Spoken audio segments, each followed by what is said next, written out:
Oh oui, Seigneur, ce matin, nous nous prosternons devant toi, Seigneur. Oui, Seigneur, nous confessons, Seigneur, que tu es notre Dieu. Oh, alléluia. Oh, glorifie-toi, Seigneur. Alléluia.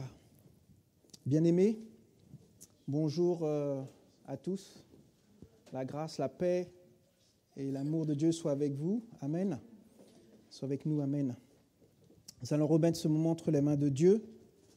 Prions le Seigneur. Seigneur, notre Dieu, notre Père, nous voulons te louer, te rendre grâce pour ta parole, Seigneur.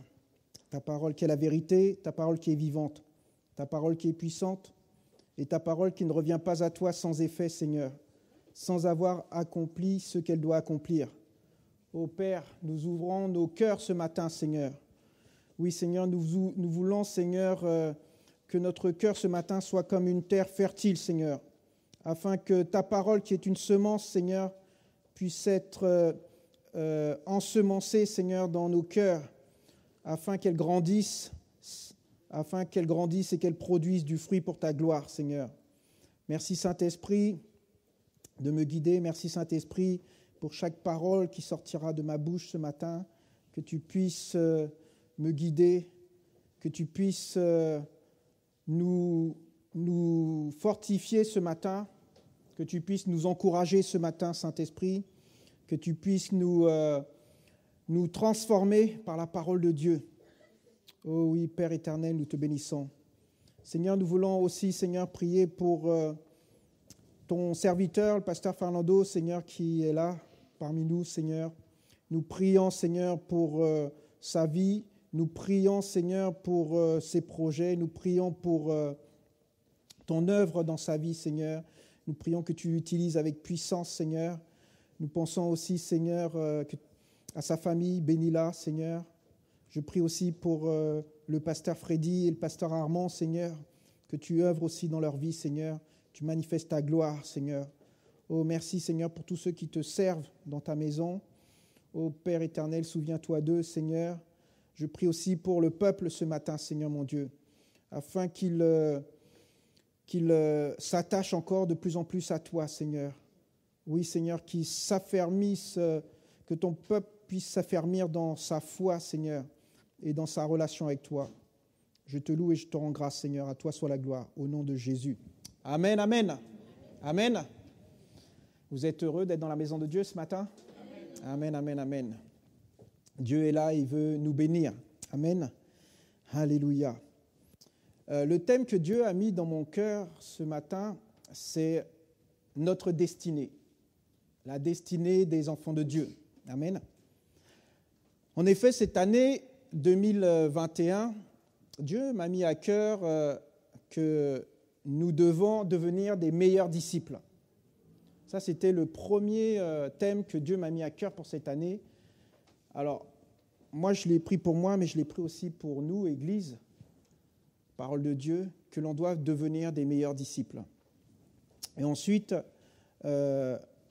Dieu m'a montré aussi qu'il doit être en premier dans notre vie.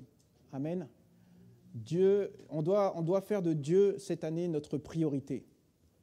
Aujourd'hui, beaucoup de chrétiens font passer Dieu en deuxième plan. Ils se font passer eux d'abord avant Dieu. Amen. Mais le Seigneur a dit dans sa parole que tu l'aimeras de tout ton cœur, de toute ta pensée, de tout ton être. Amen. Donc Dieu doit être le premier. Il veut être le premier. Dieu est un Dieu jaloux. Amen. Et il veut pas passer en deuxième. Il veut passer en premier. Amen. Bien-aimé, la Bible dit « Mon peuple périt parce qu'il lui manque la connaissance. » Amen. En fait, beaucoup de chrétiens passent à côté des bénédictions de Dieu, à côté de la volonté de Dieu, parce qu'ils n'ont pas la connaissance de ce que Dieu veut pour eux. Amen. Et la Bible dit que l'homme ne vivra pas de pain seulement, mais de toute parole qui sort de la bouche de Dieu. Amen. Et là aussi, il y a beaucoup de personnes qui n'ont pas compris que nous sommes un esprit. Beaucoup de gens pensent que non, voilà, moi je suis mon corps là. Oui, mais à l'intérieur de toi, il y a un esprit. Amen. Vous connaissez cette parole qui dit Dieu est esprit et il faut que ceux qui l'adorent en esprit et en vérité. Amen. Si vous ouvrez la Bible dans Genèse au commencement, quand Dieu a créé l'homme, Genèse 1, verset 26, il dit, c'est Dieu d'ailleurs qui parle avec Jésus et avec le Saint-Esprit. Il dit, faisons l'homme à notre image et à notre ressemblance. Amen. En sachant que Dieu est esprit. Si Dieu dit, faisons l'homme à notre image et à notre ressemblance, ne sommes-nous pas esprits? Je n'ai pas entendu d'amen. On est esprit. Amen. Donc nous sommes esprits à la ressemblance de Dieu, à l'image de Dieu. Amen. Et donc, si nous sommes esprits à l'image de Dieu, à la ressemblance de Dieu, nous devons, nous, enfants de Dieu, nés de nouveau en Jésus-Christ, nouvelle créature spirituelle. Pourquoi je dis ça? Parce qu'au commencement, lorsque Dieu a créé l'homme, l'homme était comme Dieu, esprit, comme je viens de le dire. Mais l'homme, Adam, s'est détourné de la parole de Dieu, il a désobéi à Dieu, tout simplement, qui fait que l'homme a été séparé de Dieu spirituellement. Amen. C'est pour ça que l'homme, en fait, si vous voulez, nous sommes tous nés en Adam, désobéissants, pécheurs. On dit que l'homme a péché parce qu'il a désobéi au commandement de Dieu. Et donc, nous naissons tous pécheurs en Adam. Amen. L'esprit d'Adam a été séparé de l'esprit de Dieu. Amen.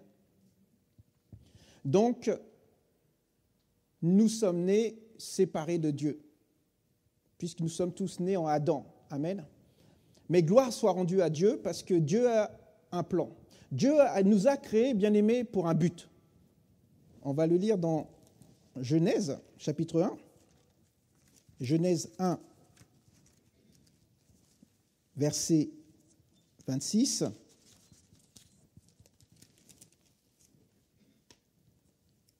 Comme je vous le disais tout à l'heure, Dieu vit que cela était bon, puis il dit, faisons l'homme à notre image, selon notre ressemblance, et qu'il domine sur les poissons de la mer, sur les oiseaux du ciel, sur le bétail, sur toute la terre, sur tous les reptiles qui rampent sur la terre.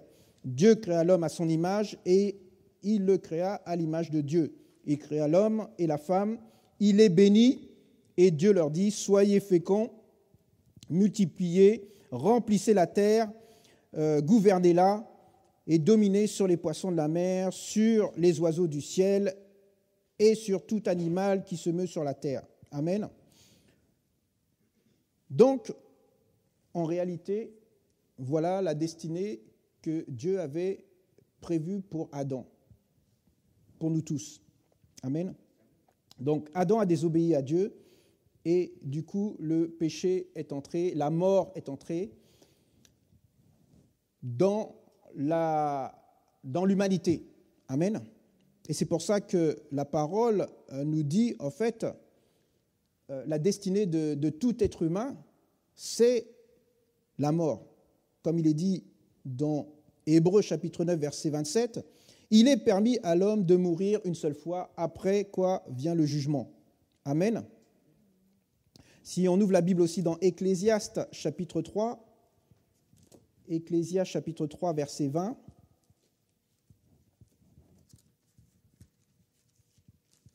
Je lis la parole de Dieu.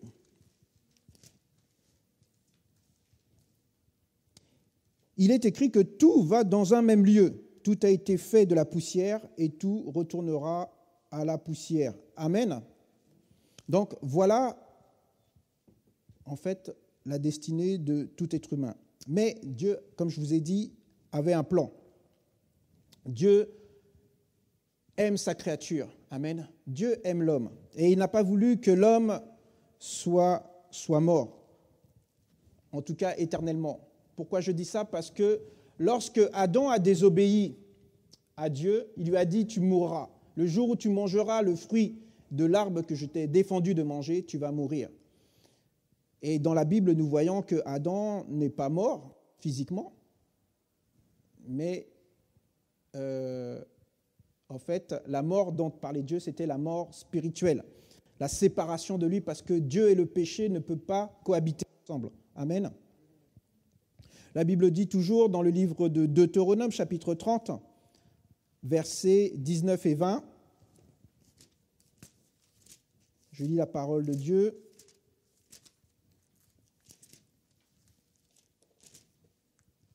Il dit « Je prends aujourd'hui à témoin contre vous le ciel et la terre. J'ai mis devant toi la vie et la mort, la bénédiction et la malédiction.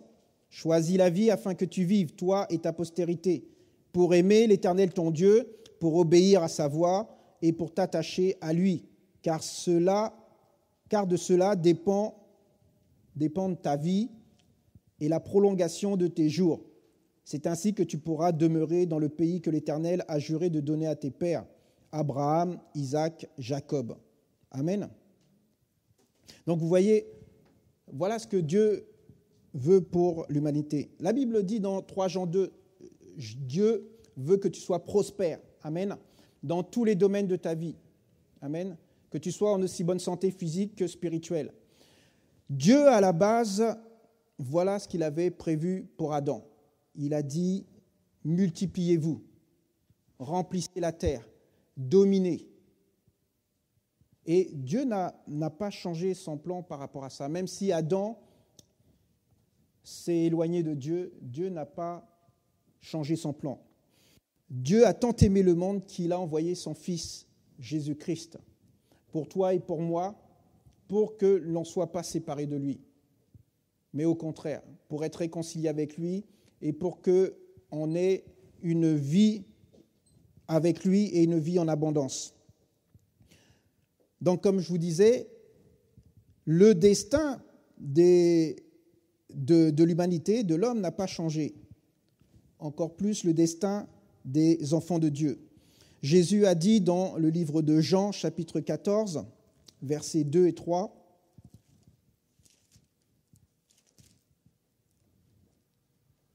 il dit « Il y a plusieurs demeures dans la maison de mon Père. Si cela n'était pas, je ne vous l'aurais pas dit. Enfin, je ne vous l'aurais dit. Mais je vais vous préparer une place. Et lorsque je m'en serai allé et que je vous aurai préparé une place, je reviendrai et je vous prendrai avec moi, afin que là où je suis, vous y soyez aussi. » Amen. Donc Jésus, en tout cas pour tous ceux qui ont accepté le Seigneur Jésus-Christ comme leur Sauveur et Seigneur, Jésus est parti auprès du Père te préparer une place, me préparer une place. Amen.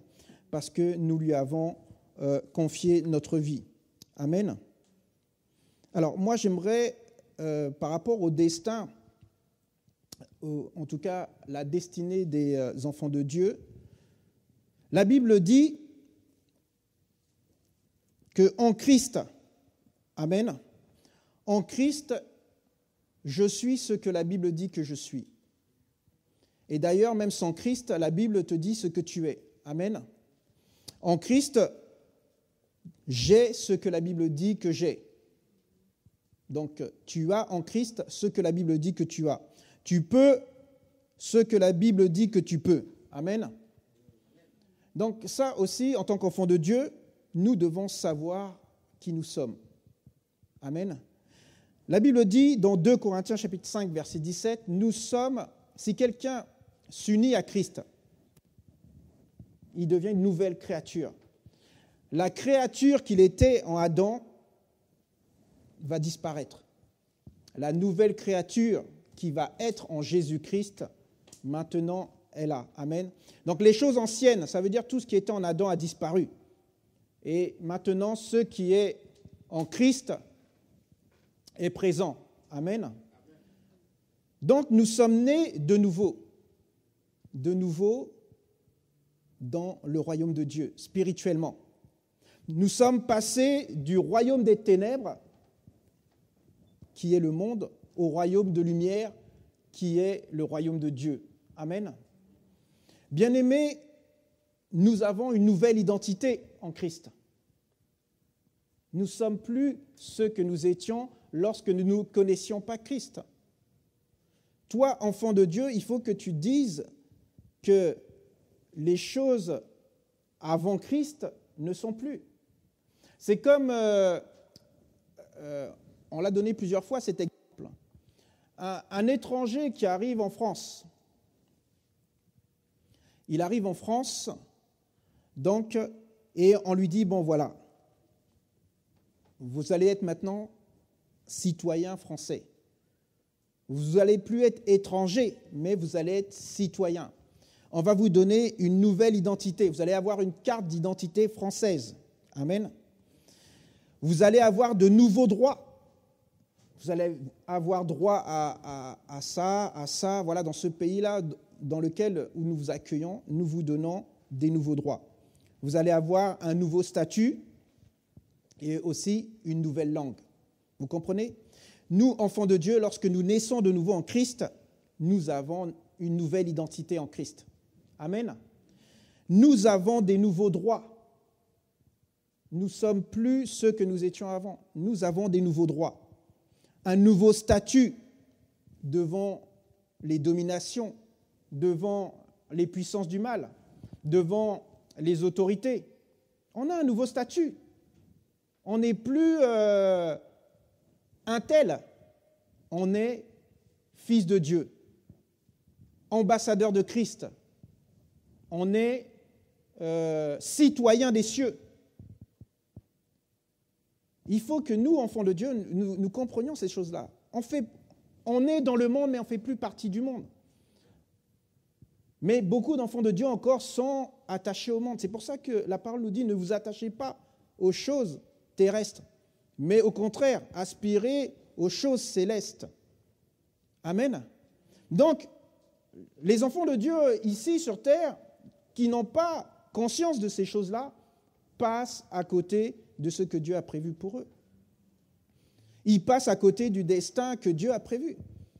Parce qu'ils sont dans le royaume des cieux, en tant que nés de nouveau. On a chanté « Là-haut, mon nom est inscrit ». Mais pour l'instant, tu n'es pas là-haut. Tu es ici, il faut que tu fasses l'œuvre que Dieu t'a demandé à faire. Tu n'es pas né par hasard. Personne n'est né par hasard. Amen. Donc, tu dois faire l'œuvre que Dieu veut que tu fasses. Donc, ta nouvelle identité, tes nouveaux droits, ton nouveau statut et ta nouvelle langue. Aujourd'hui, beaucoup de chrétiens ne parlent pas la langue du ciel.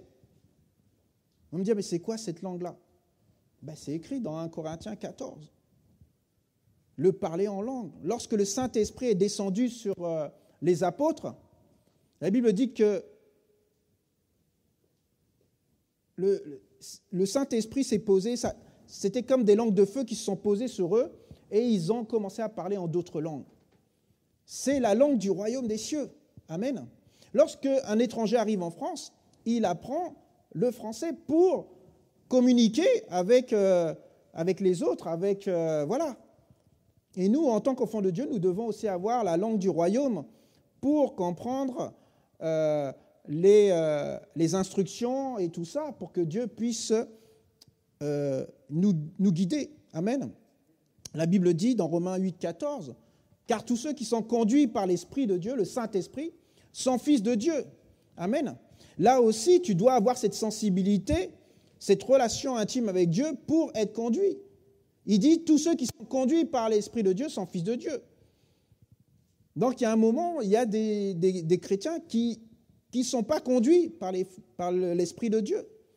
C'est à chacun de nous. Dieu nous a donné son Esprit à partir du moment où nous avons accepté le Seigneur Jésus-Christ comme notre Sauveur et Seigneur. Amen. Donc, c'est à nous de développer cette relation avec lui, une relation intime.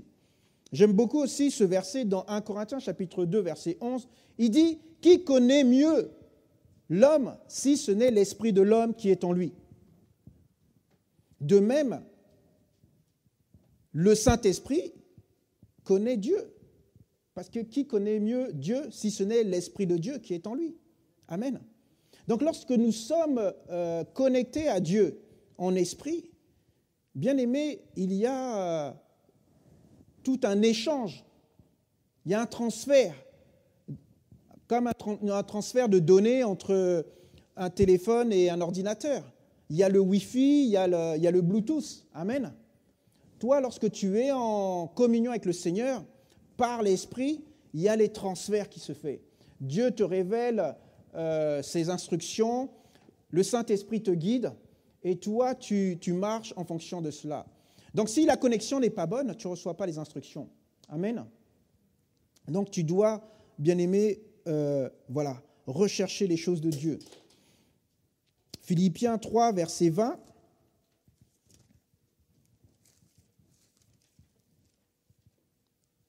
La parole de Dieu nous dit que notre cité, à nous, elle est dans les cieux, d'où nous attendons aussi comme sauveur le Seigneur Jésus-Christ, qui transformera le corps de notre humiliation en le rendant semblable au corps de sa gloire, par le pouvoir qu'il a de s'assujettir toutes choses. Amen.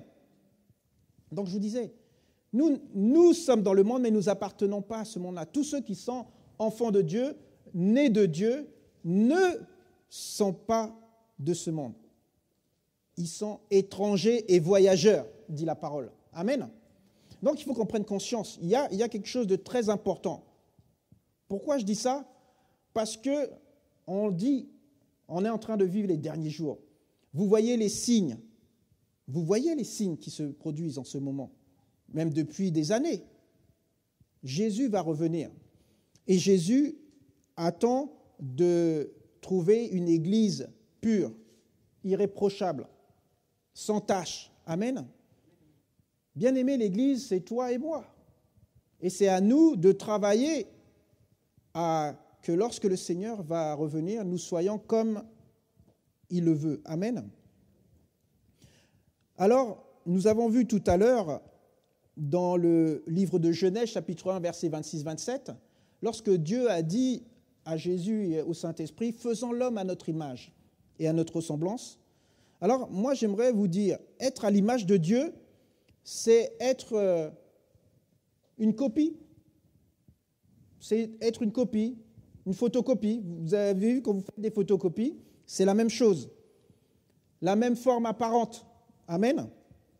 Et être à sa ressemblance, c'est avoir la même attitude, le même comportement, son caractère. Dieu a mis en chacun de nous son esprit, n'est-ce pas? Et il y a le fruit de l'esprit que notre frère Vincent a lu ce matin, dans Galates chapitre 5, verset 22. Le fruit de l'esprit, c'est quoi?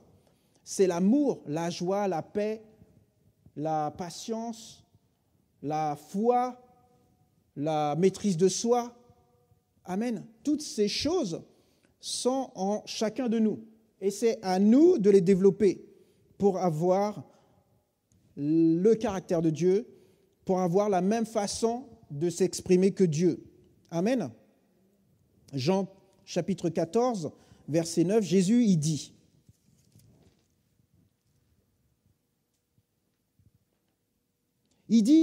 à Philippe, il dit, il y a si longtemps que je suis avec vous, et tu ne m'as pas connu, Philippe.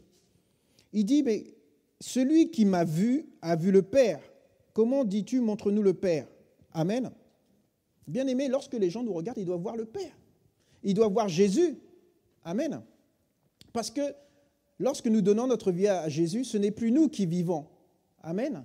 C'est Jésus qui vit en nous. Donc nous devons refléter Jésus, puisque nous sommes à l'image de Dieu et à sa ressemblance.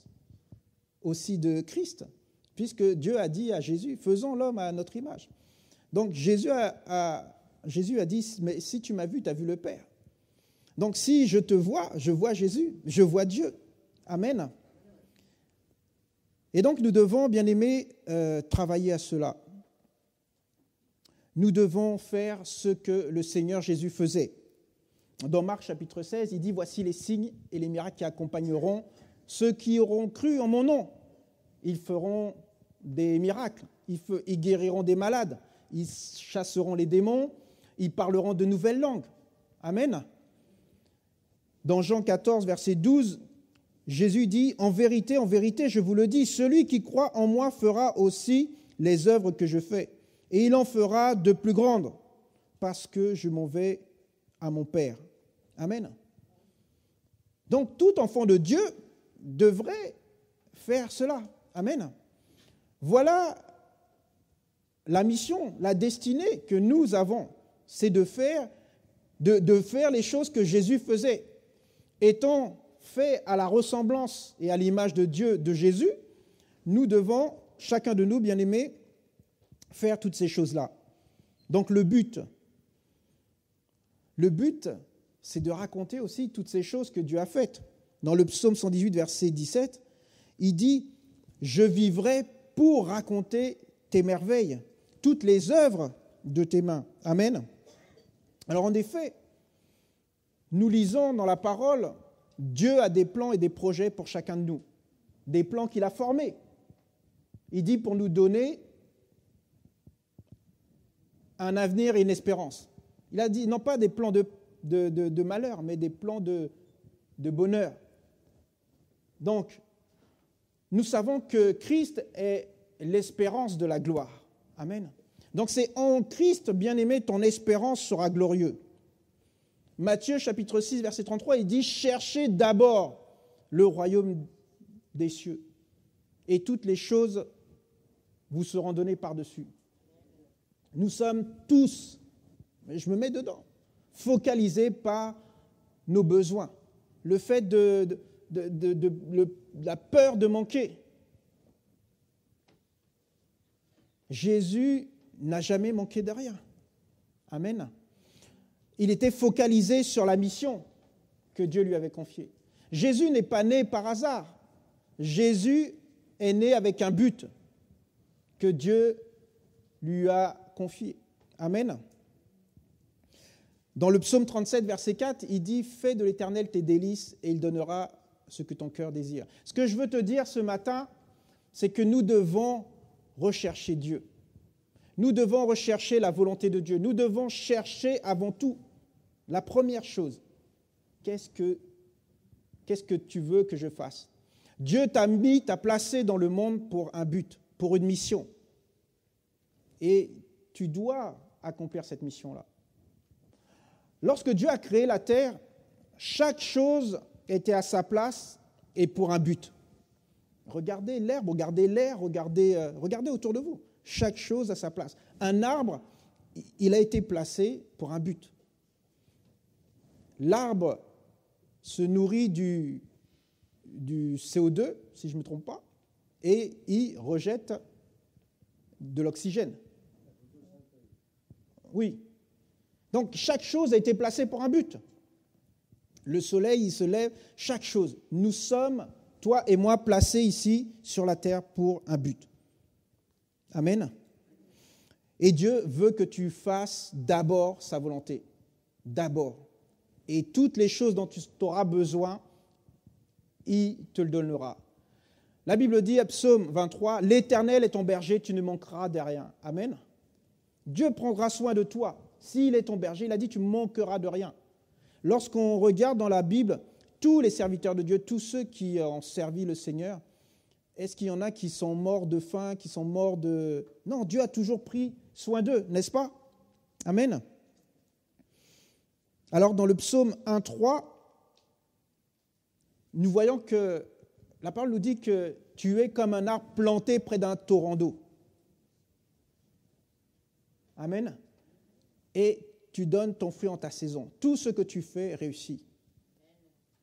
L'arbre est placé à l'endroit où il doit être. Et là où Dieu l'a placé. Et là, il porte du fruit. Tout ce qu'il fait réussit pour la gloire de Dieu. Un arbre donne... Rappelez-vous, lorsque Jésus a rencontré cet arbre, le figuier, il a dit, tiens, c'est bizarre parce que le figuier, là, normalement, sa mission, c'est de donner des figues. Alors, même si ce n'était pas la saison, le Seigneur a dit, mais puisque tu n'accomplis pas la mission, tu n'as rien à faire ici. Tu occupes de l'espace pour rien. Amen. Vous savez, Jésus est la parole. Amen. La Bible dit au commencement était la parole est avec Dieu, la parole était Dieu. Tout ce qui a été créé avec la parole. Et tout ce que nous voyons, c'est la parole qu'il a créé. Lorsque Jésus arrive vers cette table-là, l'arbre, il ne connaît pas Jésus, à votre avis? C'est lui qui l'a créé. Et il l'a créé pour une mission. Donc ça veut dire, même si ce n'était pas la saison, l'arbre, dès qu'il a vu Jésus, il aurait dû faire des fruits. Il aurait dû donner du... Ben oui, parce que c'est Jésus qui commande à la tempête de s'arrêter. Il ne pouvait pas dire à l'arbre, donne-moi du fruit, même si ce n'était pas la saison. Amen. Nous avons aussi ce pouvoir d'appeler à l'existence des choses qui ne sont pas. Amen. Alors, la volonté de Dieu. Dans le premier livre de Timothée, chapitre 2, versets 3 et 4, la Bible dit que Dieu veut que tous les êtres humains soient sauvés. Que tous soient sauvés. Que tous parviennent à la connaissance de la vérité. Amen. Il a dit, vous connaîtrez la vérité vous rendra libre. Qui est la vérité? Jésus est le chemin, la vérité et la vie. Personne ne viendra à Dieu, personne n'ira au royaume des cieux sans passer par Jésus. Tu peux être riche, tu peux faire toutes des bonnes œuvres, tu peux tuer personne.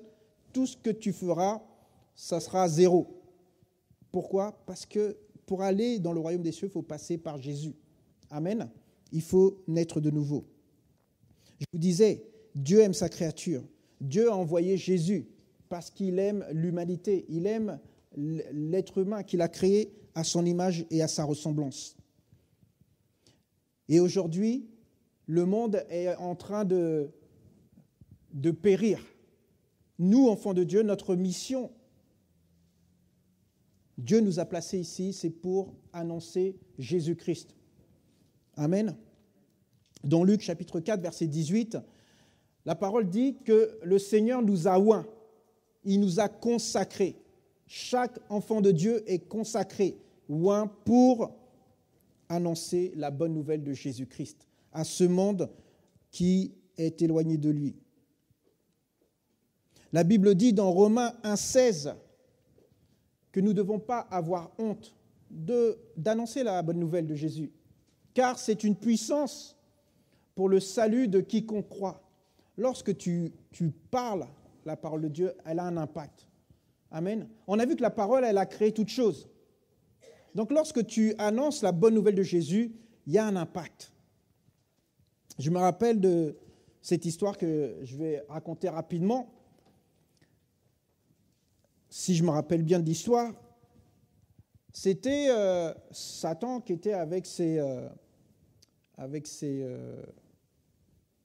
démons et il se faisait des réunions comme ça tout le temps. Et il y a eu une personne qui voulait donc venir à cette réunion-là. Et Satan lui avait promis des richesses, la gloire et tout ça. Et cet homme, il dit, ah oui, c'est bien et tout. Satan, je vais devenir puissant, je vais devenir riche et tout. Mais un jour, il apprend qu'il y a quelqu'un qui est plus puissant que Satan. Il dit, ah bon? Donc, il va demander, c'est qui cette personne qui est plus puissant que Satan? Et la personne lui dit, c'était un frère de l'église, il dit, mais c'est Jésus. Il dit, ah bon? Parce qu'il ne connaissait pas Jésus-Christ. Et donc, cet homme-là, il se rend à la réunion et tout. Il dit, mais Satan, j'ai appris qu'il y a quelqu'un de plus puissant que toi, donc tout ce que tu m'as donné, ça vaut rien.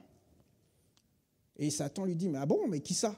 Et lui, il a dit Jésus-Christ. Et quand il a dit Jésus-Christ, ils ont tous paniqué là-dedans. Ils sont tous partis, ils ont couru, tout volé en éclats, parce qu'il y a une puissance dans ce nom-là. Amen. Et donc, mais Satan lui a dit, mais t'es fou, faut jamais prononcer ce nom-là ici. Parce que dans le nom de Jésus-Christ, il y a une puissance, bien-aimée. Donc lorsque nous annonçons la parole de Dieu, lorsque nous annonçons le nom de Jésus-Christ, il y a une puissance. Les puissances des ténèbres plient le genou. Amen. La Bible dit qu'il a tout mis sous ses pieds. Il a humilié toutes les dominations, toutes les autorités, les principaux, toutes les puissances du mal. Il les a humiliés devant tout le monde. Amen. Donc, bien-aimé, sache que tu n'as pas de crainte à avoir lorsque tu vas annoncer la bonne nouvelle de Jésus. Oui, Jésus a parlé de la persécution. Il dit oui, vous serez persécutés. Mais il dit n'ayez crainte, j'ai vaincu le monde. Amen. Donc tu n'as pas de crainte à avoir. Tu n'as pas de crainte à avoir. Comme Jésus, lorsqu'il était sur terre, bien-aimé, vous savez, lorsque Jésus est sur terre, il était focalisé, je vous disais tout à l'heure, sur la mission. Nous, aujourd'hui, enfants de Dieu, comme je vous disais aussi tout à l'heure, que nous recherchons plutôt à bien vivre ici, à ne manquer de rien. Mais la Bible nous dit dans Philippiens, chapitre 3, verset 8, Philippiens 3, 8, la parole nous dit, c'est l'apôtre Paul qui parle, il dit « Et même je regarde toute chose comme une perte à cause de l'excellence de la connaissance de Jésus-Christ mon Seigneur, pour lequel j'ai renoncé à tout. Et je regarde comme de la boue afin de gagner Christ. » Bien-aimés, nous devons renoncer à tout comme l'apôtre Paul. Jésus nous dit dans le livre de Marc, la parole nous dit dans Marc chapitre 10, verset 45, que Jésus est venu pour servir et non pour être servi. Amen. Il a dit, je suis venu pour chercher et sauver. Amen. Ceux qui étaient perdus. Nous sommes aujourd'hui, toi et moi, placés ici sur cette terre pour sauver, pour guérir, pour délivrer. Amen. Oui, nous devons renoncer à nous. Nous devons arrêter de penser qu'à nous et faire l'œuvre que Dieu nous a demandé à faire. Je vous disais tout à l'heure, la Bible dit dans Galates 2:20, « J'ai été crucifié avec Christ. » Nous qui avons donné notre vie à Jésus-Christ, nous avons été crucifiés avec Christ. Et si nous vivons maintenant, ce n'est plus nous qui vivons. C'est Christ qui vit en nous. Amen. Et il dit dans Galates, verset 21, on a lu Galates 2:20, il dit au verset 21, non même je continue dans le verset 20, il dit « Si je vis maintenant, je vis dans la chair, je vis dans la foi au Fils de Dieu qui m'a aimé et qui s'est livré lui-même pour moi. » Nous devons vivre dans la foi au Fils de Dieu, Jésus. Amen. Nous devons vivre dans la foi, dans une pleine conviction, une pleine assurance, une pleine sérénité. Jésus nous a aimés, qui s'est livré pour toi et pour moi. Amen. Nous devons vivre pour lui et non plus pour nous. Nous devons suivre le Seigneur et renoncer à toutes ces choses. Dans Luc, chapitre 9, verset 23, la Bible dit, Jésus, il dit, « Si quelqu'un veut venir après moi, qu'il renonce à lui-même et qu'il se charge de sa croix. » Et nous allons voir ce texte dans plusieurs livres du Nouveau Testament. Dans Marc, chapitre 8, verset 34, il dit la même chose. Dans Matthieu, chapitre 16, verset 24, il dit la même chose. « Bien-aimé, tu dois renoncer à ta vie pour plaire à Dieu. » Amen. Tu dois renoncer à ta vie pour plaire à Dieu.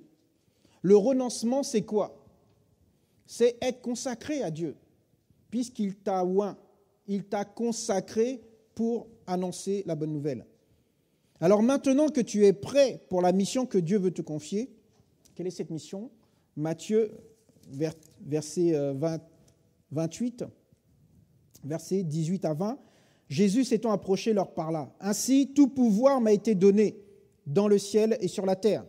Allez, faites de toutes les nations des disciples, les baptisant au nom du Père, du Fils et du Saint-Esprit, et enseignez-leur à observer tout ce que je vous ai prescrit. Et voici, je suis avec vous tous les jours jusqu'à la fin du monde. Amen. Bien-aimé, il faut être disponible pour Dieu. Lorsque tu es disponible pour Dieu, Dieu est disponible pour toi. Beaucoup de chrétiens ne comprennent pas ça. Ils cherchent la volonté de Dieu, mais pour être dans le bien-être. Non, la volonté de Dieu, avant tout, bien-aimé, c'est d'abord s'occuper de son royaume. Et après, Dieu va s'occuper de toi. Amen. Il dit, regarde les oiseaux du ciel, ils sont en train de faire ce que Dieu leur a demandé de faire. Et ils ne manquent de rien. Nous sommes enfants de Dieu. Nous sommes ambassadeurs de Christ. Nous sommes citoyens des cieux. Donc si Dieu prend soin des oiseaux qui sont sur la terre, ne prendra-t-il pas soin de nous qui devons hériter le royaume? Il faut se poser la question. Il faut même relativiser. Dire non, mais Dieu m'a mis là. Donc voilà. Lorsque tu as compris ça, bien-aimé, tu vas voir comment Dieu va se manifester dans ta vie.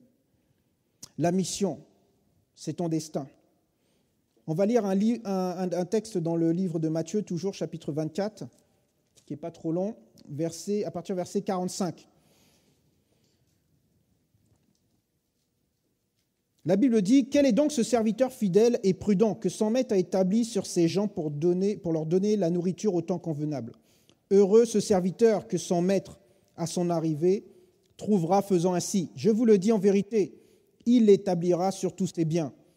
Mais si c'est un méchant serviteur qui dise en lui-même « Mon maître tarde à venir », s'il se met à battre ses compagnons, s'il mange et boit avec les ivrognes, le maître de ce serviteur viendra le jour où il n'y s'y attend pas.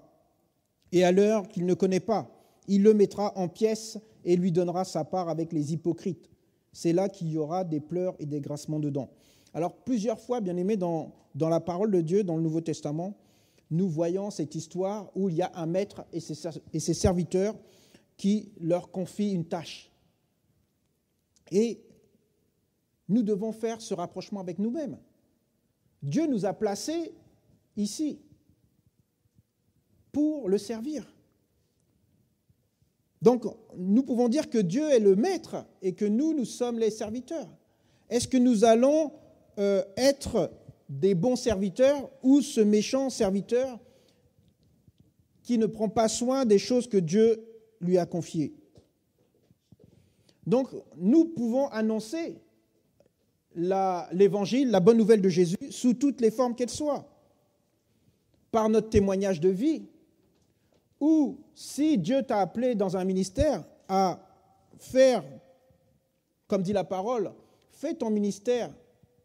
C'est l'apôtre Paul, il dit, voilà, j'ai combattu le bon combat de la foi, j'ai accompli ce que Dieu m'a demandé de faire.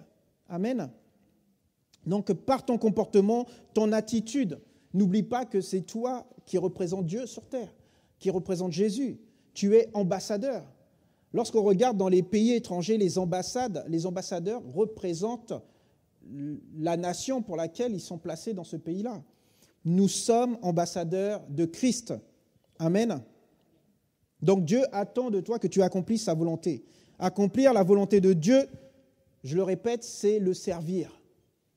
Jésus, lorsqu'il est venu, il a dit « Je ne suis pas venu pour être servi, mais pour servir. » Amen. Matthieu, toujours chapitre 26, au verset 39. La Bible dit « Puis, ayant fait quelques pas en avant, il se jeta sur sa face et pria ainsi. « Mon Père, s'il est possible que cette coupe s'éloigne de moi. Toutefois, non pas ce que je veux, mais ce que tu veux. » Donc, même dans la mission, ce n'était pas facile pour lui.